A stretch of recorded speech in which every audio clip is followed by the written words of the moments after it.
begin our journey inside the laboratory. No, not that kind of laboratory. One that's more, hands-on.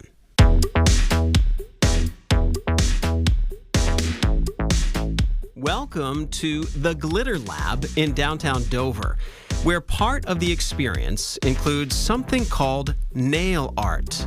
Nail art is anything. It could be, having more than one color on a hand. It could be adding some glitter. It can be really intricately hand-painted details. Rochelle Kaur, along with two other nail artists, create tiny works of detailed art on people's fingernails.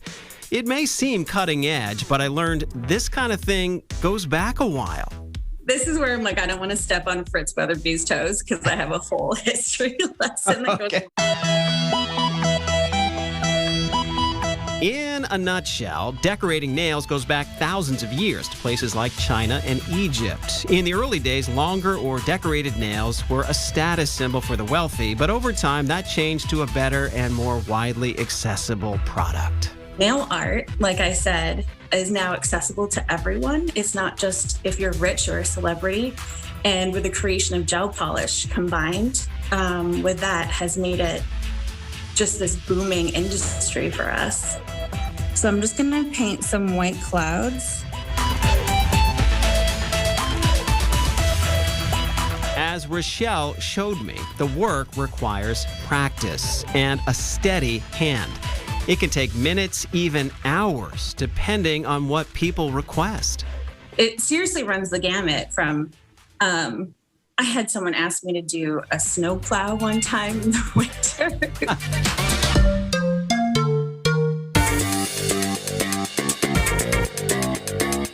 When we're creating nail art, you're really on stage for your client, so they're totally invested in the whole process, and it makes the whole thing really fun.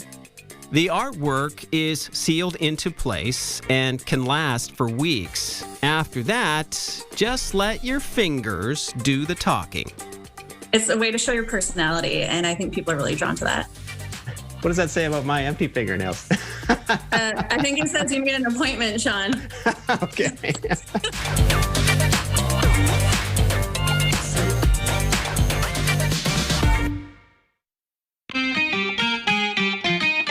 If you want to express that polish and personality with your hair instead, three brothers in Nashua might be able to help.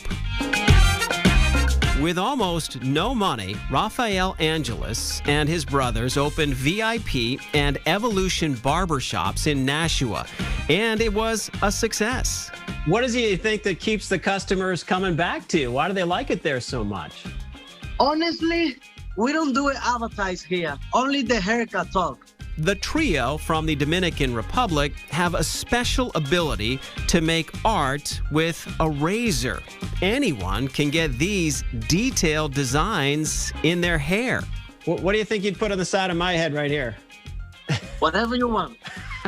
What customers request varies from things like team logos, a soccer ball, numbers, to elaborate patterns, which takes time. Sometimes you can spend 30 minutes, but sometimes you have to spend like an hour and a half, 2 hours sometimes. And now I'm gonna start the process. Raphael showed me how a hair artist makes the magic happen. Besides lots of practice, removable marker is sometimes used as a guide. Sometimes we have in the mind, but we mark, if you can see the line. After using a trimmer to start the design, the real detail tool comes into play. This is the blade. The end result? Hairlines that will get you noticed. Speaking of hair, when our next stylist isn't doing hair makeovers, she might look more hair-raising.